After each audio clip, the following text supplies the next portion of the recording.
আপনি নিজে কি মনে করেন যে বাংলাদেশ দলের ভারতে গিয়ে খেলাটা নিরাপদ হবে? যেহেতু মুস্তাফিজের একটা ইস্যু ক্রিয়েট হয়েছিল, আইপিএল থেকে তাকে বাদ দেওয়া হয়েছে তার নিরাপত্তাজনিত ইস্যু দেখিয়ে, সেটা যদি টেনে আপনি নিজের অভিমত মানে নিজের যদি কোনো অপিনিয়ন দিতেন এখানে।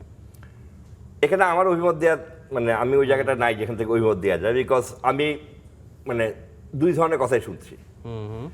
একটা পক্ষ বলছে যে মার্কেট স্ট্রিটের হাইটা দেখান, একটা পক্ষ বলছে যে কিছু হবে না। সো আপনি কারটা বিশ্বাস করুন? আমি দুটোই ওই পক্ষ ওই ওখানকার মানুষেরই কথা শুনছি। আচ্ছা, সো মানে আমি অভিমত দিতে পারবো না। আমরা কি দিতে পারবো?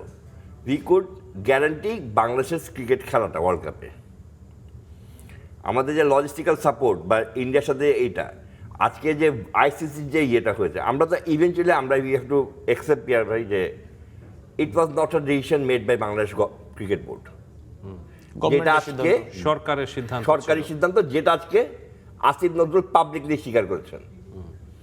এইটাই যদি সরকারি সিদ্ধান্ত থাকে তাহলে কেন আমরা আইসিসির শিডিউল করার আগে এই কথা বললাম না?